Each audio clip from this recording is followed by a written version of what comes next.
Shalom saudara yang terkasih dalam Tuhan, pemirsa Alpetra Ministry dimanapun berada. Salam cinta Tuhan, cinta keluarga, dan jaga kesehatan. Saudara yang kasih dalam Tuhan, pada tayangan kali ini kita akan kembali diperbaharui wawasan mengenai kekristenan. Bagaimana kita menjadi manusia baru, menjadi seorang Kristen yang terus-menerus diperbaharui agar tujuan hidup kita sebagai orang Kristen yaitu membalas kasih sayang Allah dan menghargai pengorbanan Tuhan Yesus di kayu salib dengan melakukan kehendak Allah, hidup untuk Allah, dan menaati panggilan surgawi dalam Tuhan Yesus Kristus. Nah saudara, kita akan menyimak apa yang baru dari Pendeta Yan Anthony. Namun sebelumnya, mari kita tundukkan kepala dan kita berdoa. Allah Bapa dalam surga, kami bersyukur ya Bapa, karena atas karuniamu, anugerahmu yang penuh kasih dan sayang, sehingga kami saat ini boleh kembali bersama-sama memperbaharui keimanan kami kepada Allah kami, Yesus Kristus, Juru Selamat kami, dengan melalui pelayanan online ini. Tuhan Yesus, kiranya apa yang disampaikan pada hari ini disertai dan dibimbing, dibungkus oleh kuasa Roh Kudus, sehingga semua berjalan dengan lancar dan menjadi berkat bagi yang menonton. Terima kasih Tuhan, berkati Om Yan dan juga Tante dan juga host, juga semua peralatan yang kami pakai, juga cuaca agar sinyalnya menjadi baik. Terima kasih Tuhan Yesus, terima kasih hanya dalam nama Tuhan Yesus Kristus, Mesias yang dijanjikan bagi segala bangsa, kami berdoa. Amin. Amin. Ya Om, sehat Om? Sehat, puji Tuhan. Salam semuanya. Luar biasa sekali, Om ini penuh semangat. Om, akhir-akhir ini Om, menjadi seorang Kristen itu ternyata bukanlah sekedar disebut Kristen-Kristenan Om. Banyak orang yang menyatakan dirinya, saya ini orang Kristen. Di KTP-nya tertulis Kristen juga. Terus dikenal orang-orang Kristen juga. Tapi sayangnya Om, mereka tidak seperti yang diharapkan oleh Tuhan ya, kalau boleh saya katakan. Karena Tuhan Yesus berkata kepada seorang ahli Farisi lah, ahli Taurat waktu dulu, kata Yesus itu, kalau kita tidak lahir kembali, maka kita tidak termasuk orang yang masuk ke dalam kerajaan sorga. Dan juga Rasul Paulus menuliskan di jemaat Kolose juga kita harus berbaharui terus menerus.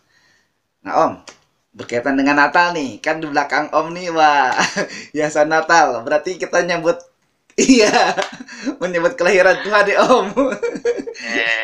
Menyambut lahir baru, jadi kita ucapin selamat Natal, boleh ya Om ya sama pemirsa? Ya, selamat Natal para pemirsa. Kasih Allah menyertai saudara semua. Amin, puji Tuhan. Om, kita langsung aja Om, minta penjelasan dari Om nih, bagaimana sih Om manusia baru, lahir baru itu? Karena banyak pemirsa kita yang membutuhkannya. Terima kasih. Silakan Om. Nah, itu Tuhan Yesus memberikan satu perumpamaan mengenai gereja yang menantikan pengantin datang, menantikan kedatangan Tuhan Yesus yang kedua kali. Nah, itu gereja itu diumpamakan dengan 10 anak darah, 5 bijaksana dan 5-nya bodoh. Tapi 10-10-nya itu aktif begitu. Jadi yang bijaksana itu membawa pelita dan minyaknya persediaan. Dan yang bodoh itu hanya pelita doang gitu. Nah, mereka melayani Tuhan, menunggu kedatangan Tuhan Yesus. Tetapi karena terlambat katanya pengantinnya datang, kan dari dulu udah kita tunggu-tunggu nih ya. Kapan Tuhan Yesus datang, kapan Tuhan Yesus datang gitu ya. Nah, lalu begitu ada berita gitu ya, pengantin datang gitu ya. Nah, itu yang bijaksana bisa langsung udah menyambut. Itu karena ada minyak. terus. Jadi minyak itu melambangkan Roh Kudus, lahir baru maksudnya. Nah, yang bodoh itu jadi habis minyaknya. Gitu, nggak bisa. Lalu mereka bilang sama yang bijak tuh, bagi dong, bagi dong. Lalu yang bijak tadinya sih pengen bagi, cuma nggak bisa. Kalau bagi kita sama-sama nggak bisa menyambut katanya. Nah itu maksudnya gereja di akhir zaman itu secara global gitu ya, 50-50. Jadi artinya hanya 50% saja yang bisa dijemput oleh Tuhan gitu ya. Nah itu yang lahir baru, yang dilambangkan ada punya persediaan minyak itu ya. Nah, lalu jadi itu 10-10-nya itu aktif. Jadi artinya di akhir zaman ini bisa saja orang ngaku pendeta Kristen, penatua Kristen, diaken Kristen, aktivis Kristen. Tapi kalau belum mengalami kelahiran baru secara rohani, ya di dalam Tuhan Yesus Kristus oleh kuasa Roh Kudus itu ditinggal. Kan itu Tuhan Yesus sendiri terus terang bilang ada 2 orang di tempat tidur katanya ya. Itu mungkin suami istri gitu. Satu di bawah, satu ditinggal. Tapi kalau dua-duanya lahir baru, dua-duanya di bawah. Nah, takutnya Om. Ada orang di ladang katanya ya. Itu bapak sama anak lelaki itu kerja gitu ya. Nah satu di bawah, satu ditinggal. Itu karena yang lahir baru cuma satu tuh, nggak tahu papanya, nggak tahu anaknya. Dua orang di dapur katanya ya. Itu mama sama menantunya tuh yang perempuan. Gitu, ini kan satu ungkapan saja. Katanya satu di bawah, satu ditinggal, nggak tahu mertuanya, nggak tahu menantunya. Tapi kalau dua-duanya lahir baru, ya dua-duanya diangkat ke sorga. Begitu. Jadi sekarang ini kita tidak bisa memastikan, oh ini pendeta pasti masuk ke sorga, oh ini penatua ini pasti ke sorga, oh ini aktif ke gereja ini pasti ke sorga. Tidak. Jadi yang memastikan kita ke sorga atau itu ya dibawa oleh Tuhan Yesus ke sorga atau tidak, itu kalau kita sudah mengalami kelahiran baru. Gitu. Nah ini maka kelahiran baru itu sangat-sangat penting, dan ini harus disampaikan kepada semua orang Kristen gitu. Jangan hanya ikut-ikutan. Gitu. Makanya sekarang ini ada banyak juga dari keluarga Kristen, oh tiba-tiba jadi murtad katanya ya. Gitu kan. Tiba-tiba pindah ke agama lain katanya. Nah, itu memang pilihan mereka. Gitu kan. Itu kan agama itu kan tidak bisa dipaksakan. Gitu. Cuman artinya mereka itu belum mengalami kelahiran baru itu. Belum mengalami kasih Allah di dalam hatinya. Ya mungkin pengalaman-pengalaman sih ada. Cuman jadi mereka tidak meresponi dengan baik. Nah sekarang ini bulan Natal nih ya, kita sudah ada sukacita Natal.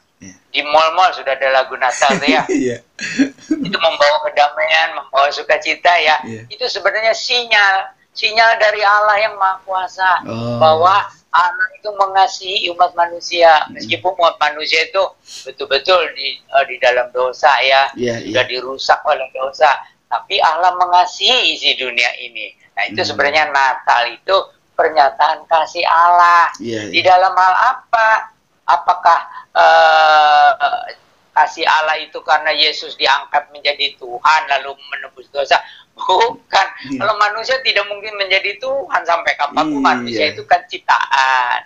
Tetapi itu Tuhan yang menjelma menjadi manusia, gitu. Nah kalau manusia menjadi Tuhan tidak mungkin, tapi kalau Tuhan menjadi manusia bisa tidak? Ya bisa lah, karena kan Allah itu Maha Kuasa, ya. Gitu. Nah, malahan kalau orang mempelajari Alkitab di Perjanjian Lama dan Perjanjian Baru itu ada paralel ayat-ayat itu. Sebenarnya Tuhan dalam Perjanjian Lama itu yang menjelma menjadi manusia Yesus. Jadi ada banyak orang tuh jadi sepertinya mempertentangkan, oh itu Yahweh di Perjanjian Lama, Yesus ini anaknya, padahal Yahweh itu yang menjadi manusia. Tapi di sorga ada Allah Bapa yang kita tidak bisa sampai. Allah Bapa kita tidak bisa sampai. Kenapa? Baik, itu ada penjelasan di surat Ibrani itu. Katanya itu kalau Allah itu diumpamakan sebagai matahari, maka cahayanya itu yang menjelma menjadi Yesus, menjadi manusia. Gitu.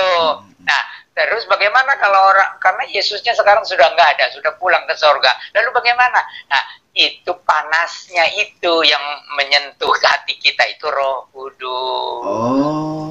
Jadi Roh Kudus itu yang menyebabkan kita masih merasakan kehangatan kasih Tuhan dengan berbagai cara Tuhan menyatakan kasih-Nya. Nah, terutama dalam pemberitaan Injil, yaitu bahwa Allah sudah mengutus ini ya anaknya, ini gelar anak Allah ini menjadi manusia untuk menebus dosa. Jadi hari Natal itu tidak bisa dipisahkan dengan Jumat Agung. Oh, gitu. Jadi hari Natal itu inkarnasi, ya, Allah yang menjelma menjadi manusia. Nah, tapi dia tujuannya itu untuk menebus dosa. Di kayu salib itu diperingati Jumat Agung, kematian berkorban di kayu salib gitu ya. Nah, yang sekarang banyak orang masih itu bingung itu soal kok Yesus gelarnya ada anak Allah, ada bilang Tuhan, itu bagaimana?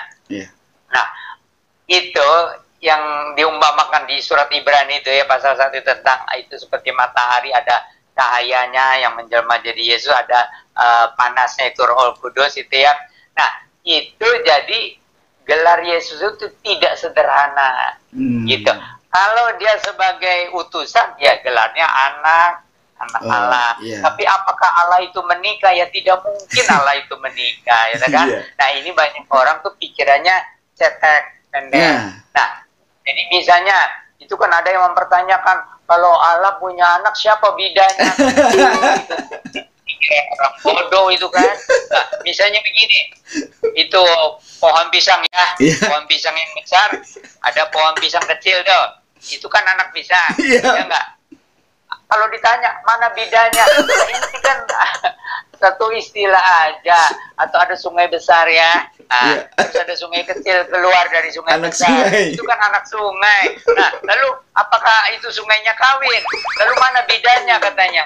Ya ampun, ini gelar anak Allah menyatakan, karena kalau orang betul-betul terima Tuhan Yesus, diangkat menjadi anak-anak Allah. Itu gelar anak Allah itu, meskipun memang keluarnya dari Allah, seperti pohon pisang kecil keluar dari bonggol, atau sungai kecil keluar dari sungai besar. Itu jadi memang Tuhan Yesus itu sebagai firman atau sebagai logos atau sebagai cahaya dari Allah itu keluarnya dari Allah. Jadi anak gelarnya.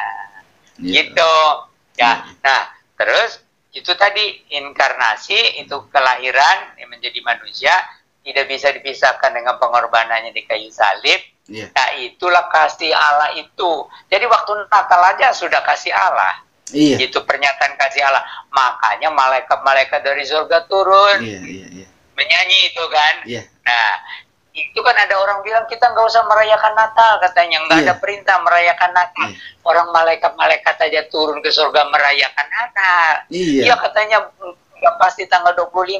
Ya kalau soal tanggal kan nggak harus 25. Nah, ada yang kalau gereja ortodok Yunani itu tanggal 5 Januari. Gitu. Nah, jadi itu soal tanggal jangan dipermasalahkan, mau bikin tanggal sendiri juga enggak. Cuma nggak jadi aneh aja. Oh, katanya itu pesta orang kafir. Itu soal pesta orang kafir ya. Kalau sekarang jadi merayakan kelahiran Yesus kan bagus. Tetapi itu asalnya bukan dari pesta kafir. Itu karena malaikat-malaikat juga turun merayakan. Apa pernah ada satu nabi lahir lalu malaikat-malaikat turun menyanyi? Nggak pernah. Gitu kan. Hanya Yesus gitu ya. Nah, terus dia datang untuk menebus dosa di kayu salib. Nah, itu jadi satu. Dulu waktu saya baca cerita Yesus ya, dari kelahirannya yang ajaib, terus waktu pelayanan itu mujizat-mujizatnya, aduh, itu tidak ada yang bisa menandingi Yesus ya. Ajaran-ajarannya yang luar biasa ya, itu mengenai kasih Allah dan kepada sesama manusia. Lalu sampai Yesus disalibkan, hati saya itu menangis. Saya yang berdosa, tapi Yesus yang harus mati. Padahal itu dulu saya yang paling tidak suka, saya menentang. Saya bilang saya nggak perlu ditebus oleh Yesus. Itu dulu. Kan saya terima Tuhan itu waktu SMA. Gitu. Dulu saya tinggal di desa dulu. Gitu. Jadi Itu saya bilang, saya nggak perlu Yesus, saya nggak perlu ditebus, saya mau tebus dosa saya sendiri. Tapi waktu saya baca cerita Yesus, Roh Kudus itu panasnya, ya, kasih Allah itu yang menyentuh. Terus hati saya menangis, saya yang berdosa, Yesus yang harus mati. Saya diam. Jadi kan, ya inilah mungkin yang saya cari gitu ya. Tapi saya baca lagi, Yesus bangkit dari antara orang mati. Saya senang loh biasa, saya terpesona. Yesus bangkit dari antara orang mati. Aduh, luar biasa. Saya merenung. Bilang ya udah. Terus saya baca lagi. Yesus mengajar lagi 40 hari. Ya, mengumpulkan lagi murid-muridnya. Nah, terus pada hari yang ke-40 siang-siang hari Tuhan Yesus naik ke sorga. Aku menyediakan tempat bagimu. Aduh, waktu saya baca Yesus naik ke sorga, saya seperti ikut ke sorga. Ya itu, maka saya tidak pernah lupa. Jadi saya bilang saya mau jadi Kristen dah. Itu asal mulanya. Nah, ini jadi kembali lahir baru itu kita meresponi. Jadi kalau kita sudah tahu Allah itu begitu besar kasihnya yang dinyatakan oleh Yesus, baik dalam kelahirannya dari anak darah maupun oleh pengorbanannya di kayu salib dan kebangkitannya dan janjinya untuk menyediakan tempat di sorga, lalu kita meresponi dengan sungguh-sungguh, dengan tulus ya. Lalu kita terima Tuhan Yesus itu dengan sungguh-sungguh dalam hati kita sebagai Tuhan dan Juru Selamat. Nah, kalau kita terima dengan sungguh-sungguh, yang masuk itu Roh Kudus. Jadi kita terima Tuhan Yesus sebagai Tuhan dan Juru Selamat. Roh Kudus yang masuk itu mengubah hati kita menjadi anak-anak Allah. Itu lahir baru. Nah, cuman tidak berarti kita langsung jadi sempurna. Enggak. Bayi bagaimana sempurna itu kan. Jadi itu memerlukan proses pertumbuhan menuju kedewasaan. Jadi ada proses menuju kedewasaan. Cuman begitu lahir baru pun ada satu semacam perubahan yang drastis. Itu apa itu? Kerinduan terhadap Allah yang hidup, kerinduan terhadap firman Tuhan, terhadap kebenaran. Dan kita tuh sudah sepertinya benci terhadap dosa. Kita tuh jadi mau betul-betul meninggalkan dosa. Ya, cuman kan itu perlu proses, tegang. Jadi, tapi itu sudah begitu. Nah, lalu ada kerinduan untuk bersekutu dengan saudara-saudara seiman, gitu ya. Nah, itu sudah ada perubahan yang drastis, ya meskipun jauh dari sempurna. Nah, itu terus diproses. Nah, prosesnya itu kan, ya pertama harus disiplin baca firman Tuhan. Ya, itu harus disiplin. Sama seperti bayi minum susu. Terus pelan-pelan ya makanannya itu gimana disesuaikan. Nah, terus disiplin berdoa. Nah, berdoanya ya mungkin waktu awal-awal ya belajar sederhana-sederhana ya. Mulai dengan mengucap syukur, merespon firman Tuhan, terus komitmen, kesediaan untuk taat gitu. Tapi itu harus disiplin doa. Gitu. Ya kalau kita ada dosa ya kita minta ampun gitu. Tapi begitu kita lahir baru tuh di dalam hati kita tuh sudah tidak mau lah gitu mengulangi dosa itu. Ada kerinduan. Cuma itu tadi bilang perlu proses ya. Jadi meskipun kita setiap hari itu kita ada berbuat dosa, kadang-kadang ya dengan perkataan, dengan sikap, ya dengan apa itu ya ada kadang-kadang kesalahan-kesalahan gitu. Kita namanya manusia, tidak ada yang sempurna gitu. Tapi kita tidak berani melanggar hukum-hukum Allah. Itu kita tidak berani. Cuma kadang-kadang ada orang yang jatuh juga. Itu harus mulai dari awal lagi artinya. Jadi bertobat yang sungguh. Nah, kalau enggak berarti lahir barunya dipertanyakan. Masa orang bilang Kristen katanya udah lahir baru, tapi kok dia jatuh ke dalam dosa tapi enggak bertobat gitu. Jadi itu kan memalukan. Yang lebih memalukannya lagi kalau sudah menyandang apa itu pelayan Tuhan, punya nama besar, aduh itu ya itu makanya orang bilang kok Kristen begitu ya itu tadi termasuk kelima yang bodoh itu belum mengalami lahir baru. Itu intinya sih. Terus kalau gitu Om, apa sih kehendak Allah yang terpenting? Nah, itu jadi kehendak Allah yang terpenting itu supaya kita mengenal apa itu kehendak Allah yang terpenting itu ya hidup di dalam kebenaran. Itu yang paling penting ya, hidup di dalam kebenaran. Nah, terus kebenaran itu diringkas 10 hukum sama hukum kasih. Kalau 10 hukum itu yang di perjanjian lama itu ya, yang jangan ada padamu Allah lain ya, dan terus itu ya seterusnya, termasuk jangan apa ya, jangan menyembah berhala atau kedukun, atau harus ingat hari apa ibadah, juga harus menghormati orang tua, jangan membunuh, jangan berzina, jangan mencuri, jangan bersaksi dosa, terus gitu ya. Nah, terus ada lagi hukum yang dibilang tuh ringkasnya lah itu, hukum kasih. Kasihlah Tuhan Allahmu dengan sebulat hati, segenap jiwa, sepenuh akal budi dan segala kuatmu, dan kasihlah sesamamu manusia seperti dirimu sendiri. Nah, itu ringkasannya. Terus